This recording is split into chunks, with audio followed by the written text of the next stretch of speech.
leluhur ini Nusantara ini penuh keajaiban. Iya, betul. Ya, penuh keajaiban ya.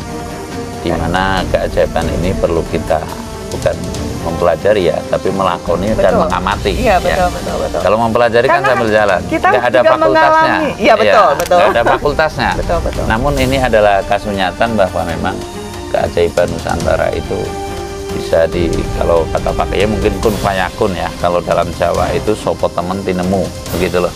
Artinya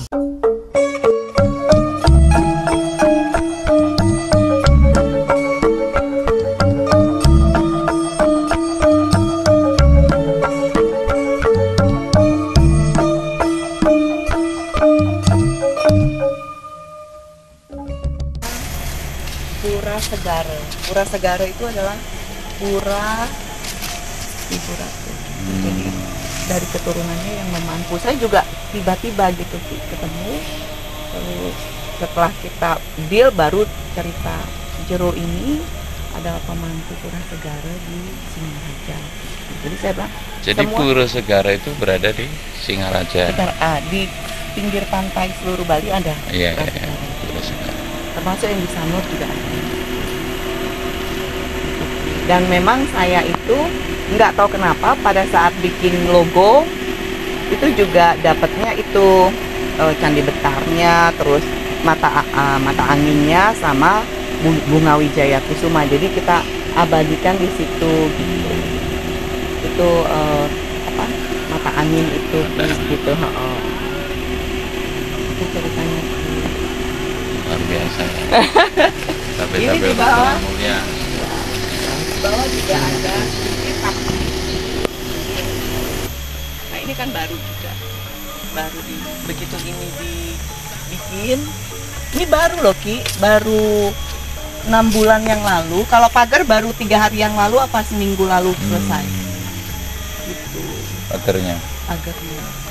Ini cerita tentang perjalanan yang direstui leluhur gitu, ceritanya di reliefnya itu gitu. Jadi di mana-mana tuh ada blessing dari leluhur gitu, karena terkait sekali dengan leluhur kan Ki gitu ya. Jadi semuanya restu leluhur seperti yang Ki Dharma bilang gitu kan. Ya orang kewahyan harus mendapat restunya leluhur. Sebelum kewahyan mesti mendapat restunya leluhur. Tujuh berupa video Allah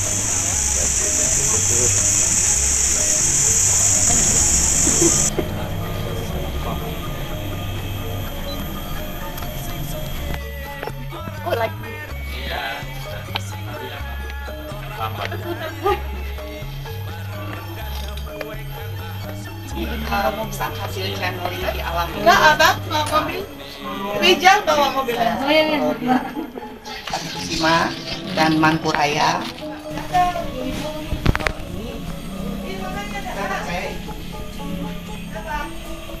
Iya. Ini kan soto gurunya ini kan Ki? Iya. Ini ambil dari Jawa soto gurunya. Iya. Ini soto gurunya ambil dari Jawa. Iya. Itu ini masih ada tuh catnya itu. Warnanya dulu agak hijau. Saya kalau cerita tentang keajaiban tuh makanya saya cerita sama banyak orang tuh saya malu untuk memohon karena sepertinya saya jadi kurang bersyukur gitu kan gitu.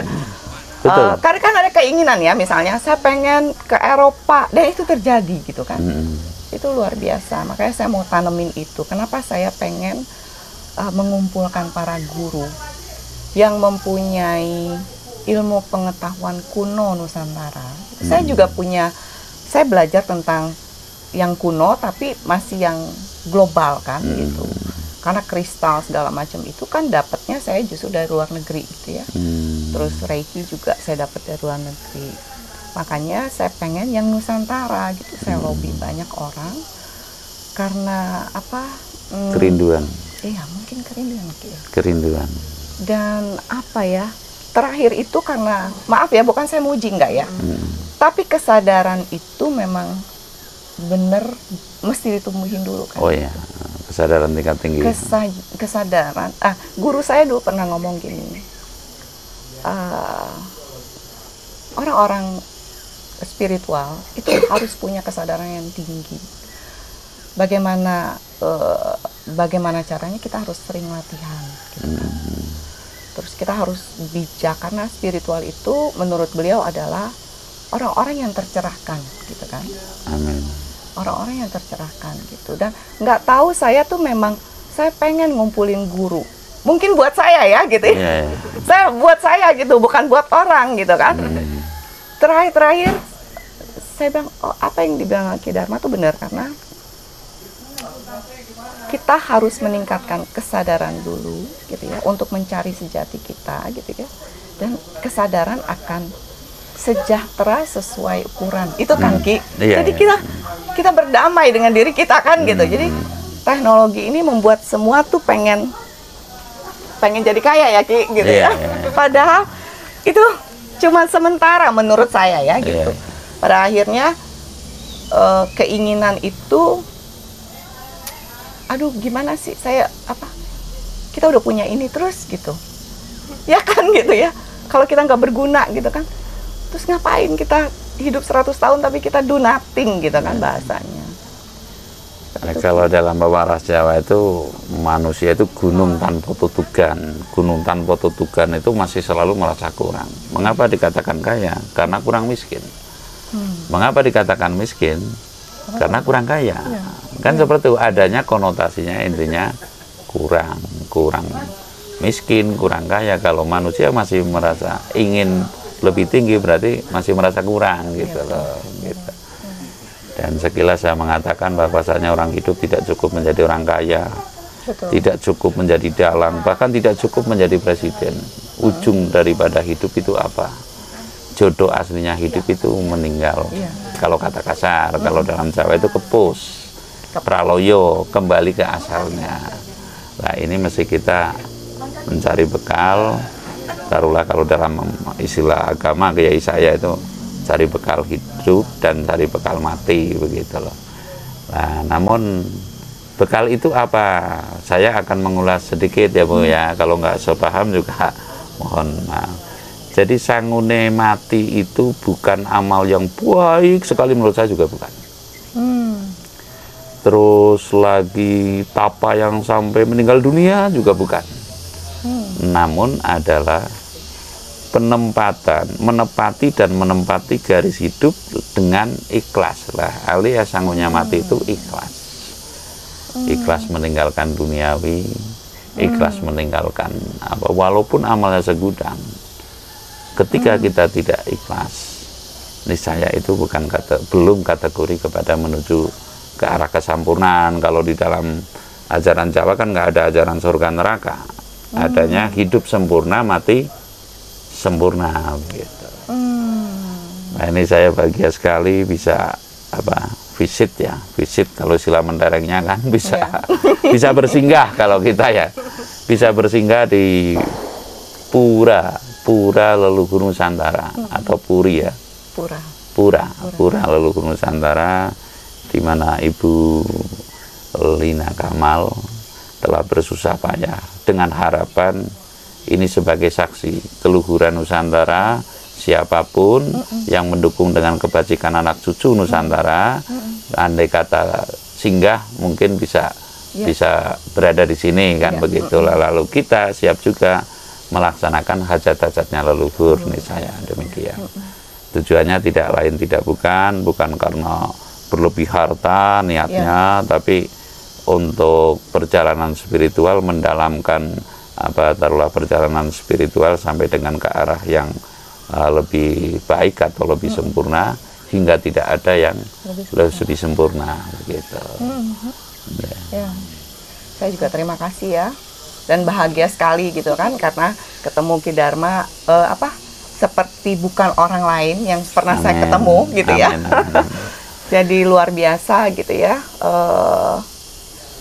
Ada, kalau saya menyebut yang mulia, para yang mulia, karena dalam kita mulia itu mau berkunjung ke rumah gitu ya, ke rumah kami, dan itu apa ya, tidak di luar nalar gitu kan, di luar cara pikir saya gitu ya.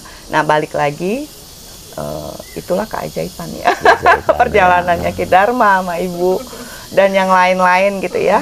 Itu jadi saya juga